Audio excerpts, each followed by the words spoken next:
ओम अरहम। सभी भाई बहन पार्श्वनाथ प्रभु की स्तुति कल्याण मंदिर स्तोत्र के लिए तैयार हो जाएं।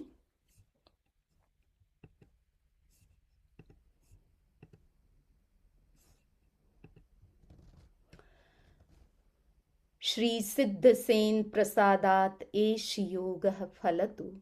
श्री सिद्धसेन प्रसादात एष योगः फलतु। श्री सिद्धसेन प्रसादात एष योगः फलतु। कल्याणमन्दिरमुदारमवद्यभीति भीताभयप्रदमनिन्दितमङ्घ्रिपद्मं संसारसागरे निमज्जदशेषजन्तु पूतायमानमभिनम्य जिनेश्वरस्य यस्य स्वयं सुरगुरुर्गरिमाम्बुराशेः स्तोत्रं सुविस्तृतमतिर्न विभुर्विधातुं तीर्थेश्वरस्य कमठस्मयधूमकेतोस्तस्याहमेष किल संस्तवनं करिष्ये। सामान्यतोऽपि तव वर्णयितुं स्वरूपमस्मादृशाः कथमधीश भवन्त्यधीशाः। दृष्टोऽपि कौशिकशिशुर्यदि वा दिवान्धो रूपं प्ररूपयति किं किल घर्मरश्मिः। मोहक्षयादनुभवन्नपि नाथमर्त्यो नूनं गुणान् गणयितुं न तव क्षमेत। कल्पान्तवान्तपयसः प्रकटोऽपि यस्मान् मीयेत केन जलधिर्ननु रत्नराशिः। अभ्युद्यतोऽस्मि तव नाथ जडाशयोऽपि कर्तुं स्तवं लसदसङ्ख्यगुणाकरस्य। बालोऽपि किं न निजबाहुयुगं वितत्य विस्तीर्णतां कथयति स्वधियाम्बुराशेः। ये योगिनामपि न यान्ति गुणास्तवेष वक्तुं कथं भवति तेषु ममावकाशः। जाता तदेवमसमीक्षितकारितेयं जल्पन्ति वा निजगिरा ननु पक्षिणोऽपि। आस्तां चिन्त्य महिमाजिनसंस्तवस्ते नामापि पाति भवतो भवतो जगन्ति। तीव्रातपोपहतपान्थजनान्निदाघे प्रीणाति पद्मसरसः सरसो नीलोऽपि। हृद्वर्तिनि त्वयि विभो शिथिलीभवन्ति जन्तुः क्षणेन निबिडा अपि कर्मबन्धाः। सद्यो भुजङ्गममया इव मध्यभागमभ्यागते वनशिखण्डिनि चन्दनस्य। मुच्यन्त एव मनुजाः सहसा जिनेन्द्र रौद्रैरुपद्रवशतैस्त्वयि वीक्षितेऽपि। गोस्वामिनि स्फुरिततेजसि दृष्टमात्रे चौरैरिवाशु पशवः प्रपलायमानैः। त्वं तारिको जिन कथं भविनां त एव त्वामुद्वहन्ति हृदयेन यदुत्तरन्तः। यद्वादृतिस्तरति यज्जलमेष नूनं मन्तर्गतस्य मरुतः स किलानुभावः यस्मिन् हर प्रभृतयोऽपि हतप्रभावः सोऽपि त्वया रतिपतिः क्षपितः क्षणेन विद्यापिता हुतभुजः पयसाथ येन पीतं न किं तदपि दुर्धरवाडवेन स्वामिन्ननल्पगरिमाणमपि प्रपन्नम् त्वां जन्तवः कथमहो हृदये दधानाः जन्मोदधिं लघुतरन्त्यतिलाघवेन चिन्त्यो न हन्तमहतां यदि वा प्रभावः क्रोधस्त्वया यदि विभो प्रथमं निरस्तु ध्वस्तास्तदा बत कथं किल कर्मचौराः प्लोषत्यमुत्र यदि वा शिशिरापि लोके नीलद्रुमाणि विपिनानि न किं हिमानि त्वां योगिनो जिन सदा परमात्मरूप मन्वेषयन्ति हृदयाम्बुजकोशदेशे पूतस्य निर्मलरुचिर्यदि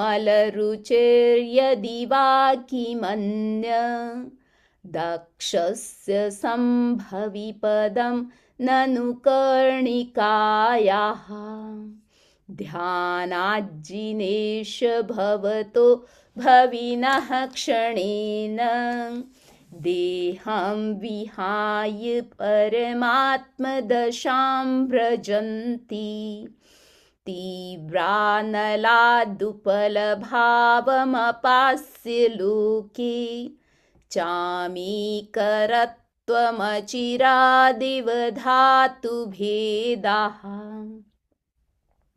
अन्तः सदैव जिनयस्य विभाव्यसे त्वं भव्यैः कथं तदपि नाशयसे शरीरम् एतत् स्वरूपमथ मध्यविवर्तिनो हि यद्विग्रहं प्रशमयन्ति महानुभावाः आत्मामनीषिभिरयं त्वदभेदबुद्ध्या ध्यातो जिनेन्द्र भवतीह भवत्प्रभावः पानीयमप्यमृतमित्यनुचिन्त्यमानं किं नाम नो विषविकारिमपाकरोति त्वामेव वीततमसं परवादिनोऽपि नूनं विभो हरिहरादिधिया प्रपन्नाः किं काचकामलिभिरीशसितोऽपि शङ्खो नो गृह्यते विविधवर्णविपर्ययेण धर्मोपदेशसमये सविधानुभावा दास्तां जनो भवति ते तरुरप्यशोकः अभ्युद्गते दिनपतौ समहीरुहोऽपि किं वा विबोधमुपयाति न जीवलोकः चित्रं विभो कथमवाङ्मुखवृन्तमेव विश्वक्पतत्यविरलासुरपुष्पवृष्टिः त्वद्गोचरे सुमनसां यदि वा मुनीश गच्छन्ति नूनमध एव हि बन्धनानि स्थाने गभीरहृदयोदधि सम्भवायाः पीयूषतां तव गिरः समुदीरयन्ति पीत्वा यतः परमसम्मदसङ्गभाजो भव्याव्रजन्ति तरसाप्यजरामरत्वम् स्वामिन् सुदूरमवनम्य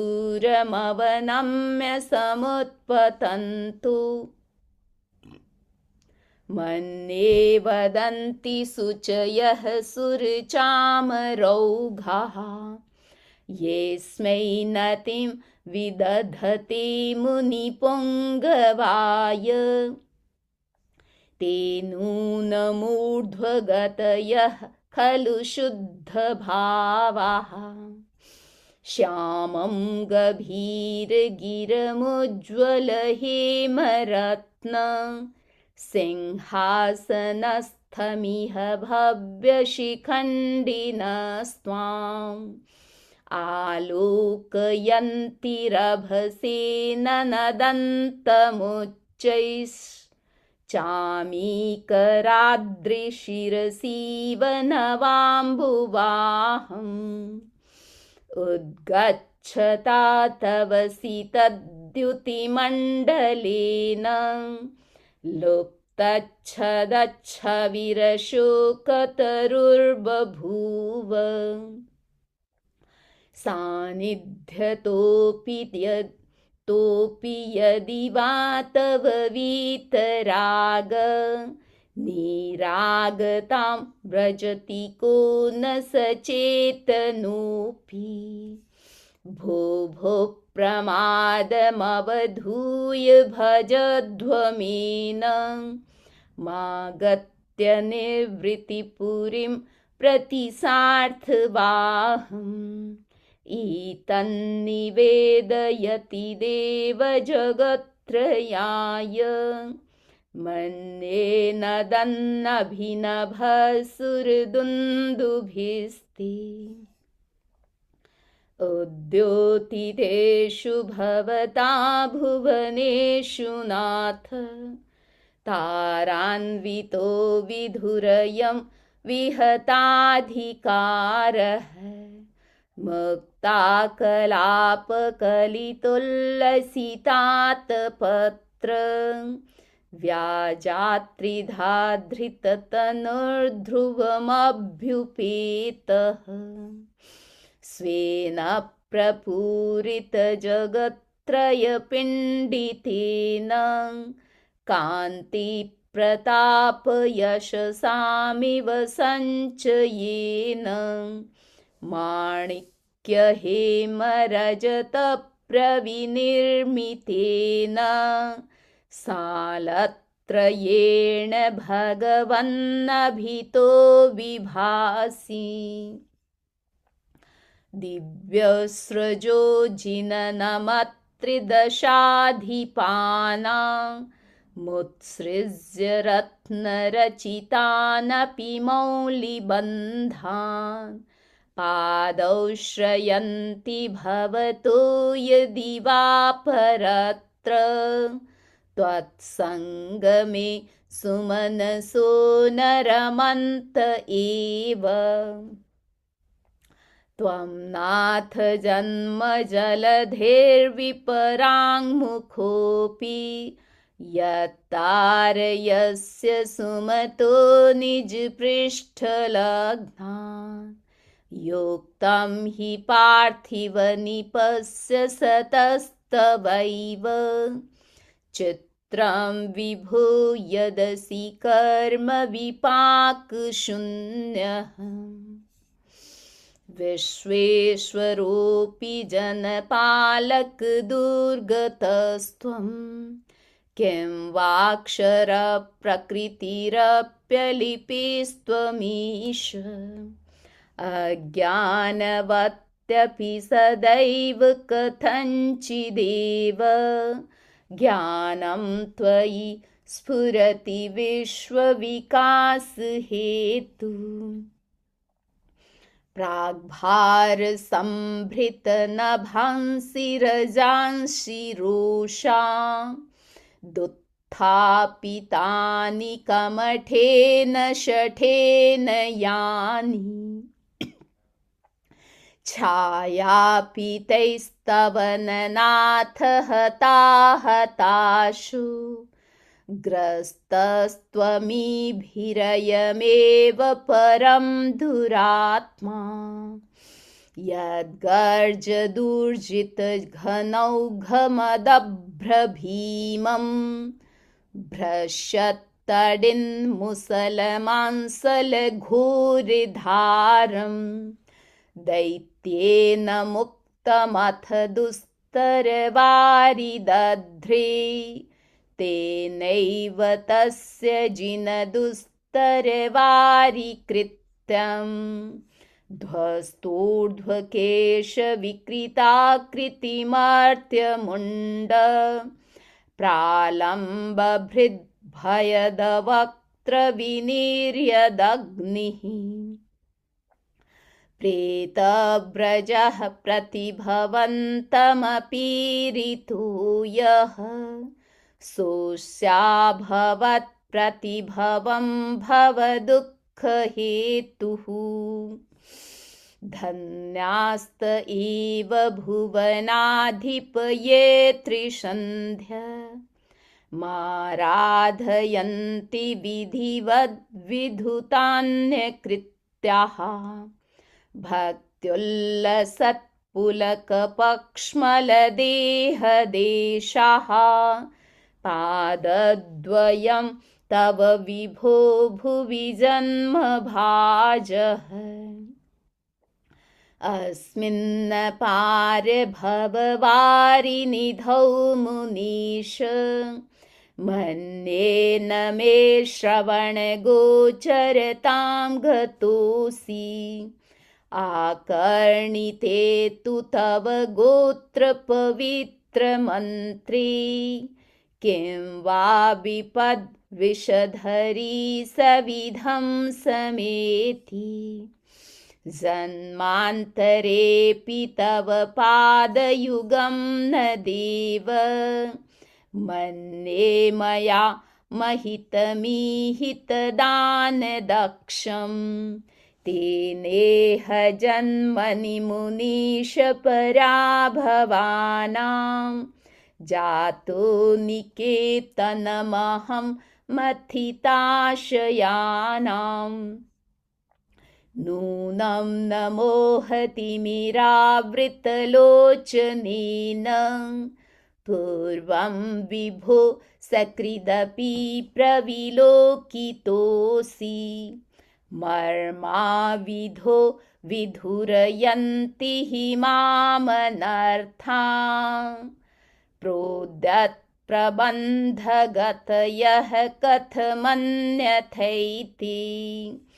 आकर्णितोऽपि महितोऽपि निरीक्षितोऽपि नूनं न चेतसि मया विधृतोऽसि भक्त्यां जातोऽस्मि तेन जनबान्धवदुःखपात्रं यस्मात् क्रियाः प्रतिफलन्ति न भावशून्याः त्वं नाथ दुःखी जनवत्सल हे शरण्य कारुण्यपुण्यवसते वशिनां वरेण्य भक्त्यानति मयि महेश दयां विधाय दुःखं कुरुद्दलन तत्परतां विधेहि निःसंख्यसार शरणं शरणं शरण्य मा साध्य सादितरिपु प्रथितावदातं त्वत्पादपङ्कजमपि प्रणिधानवन्ध्यो वध्योऽस्मि चेत् भुवन पावन हाहतोऽस्मि देवेन्द्र वन्द्य वेदिताखिल वस्तुसार संसार तारक विभो भुवनाधिनाथ त्रायस्व देव करुणारिदमां पुनीः सीदन्तमद्य भयदव्यसनाम्भुराशेः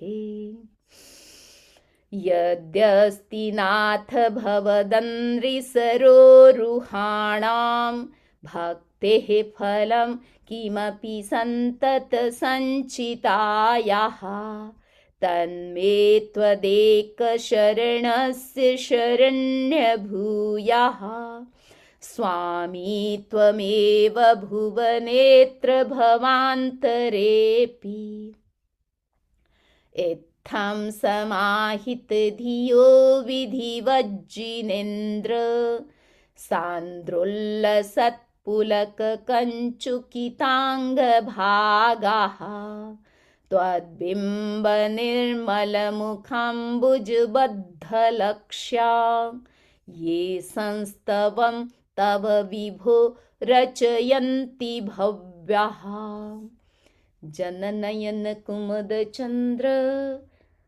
प्रभास्वराः स्वर्गसम्पदो भुक्त्वा ते विगलितमलनिचया अचिरान्मोक्षं प्रपद्यन्ते अचिरान्मोक्षं प्रपद्यन्ते। कल्याण मंदिर संपन्न।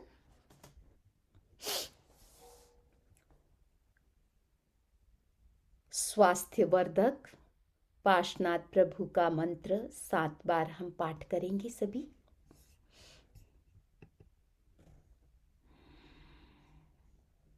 ओम नमो भगवते श्री पार्श्वनाथाय सर्वदुरितम अपहर अपहर अजिते अपराजिते महाबले मम शरीरम रक्ष रक्ष स्वाहा।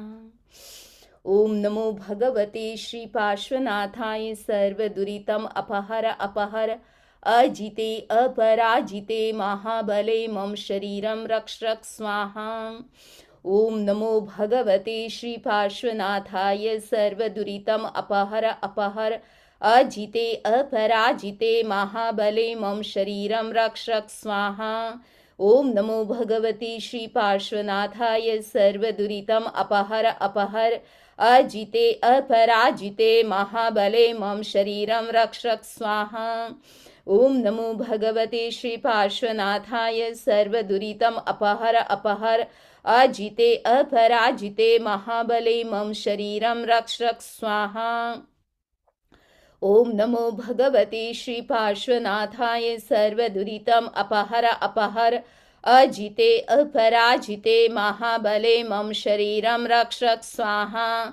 ओम नमो भगवते श्री पार्श्वनाथाय सर्वदुरितम अपहर अपहर अजिते अपराजिते महाबले मम शरीरम रक्ष रक्ष स्वाहा।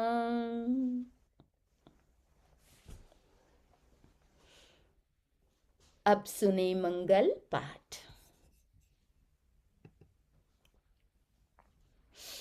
चत्तारि मंगलम अर्हंता मंगलम सिद्धा मंगलम साहु मंगलम केलीपनत्तोधमो मंगलम। चत्तारि लोगुत्तमा अर्हंता लोगुत्तमा सिद्धा लोगुत्तमा साहु लोगुत्तमा केलीपनत्तोधमो लोगुत्तम। चत्तारि शरणं पवज्जामि अर्हन्ते शरणं पवज्जामि सिद्धि शरणं पवज्जामि साहु शरणं पवज्जामि केवलीपन्नतं धम्मं शरणं पवज्जामि। विघ्नहरण मंगलकरण स्वाम भिक्षुनो नाम गुणोलख सुमिरण करे सरे अचिंत्या काम। अंगूठे अमृत बसे लब्धि तना भंडार श्री गुरु गौतम समरिये वांछित फलदातार मन वांछित फलदातार। ओम अरहम ओम अरहम।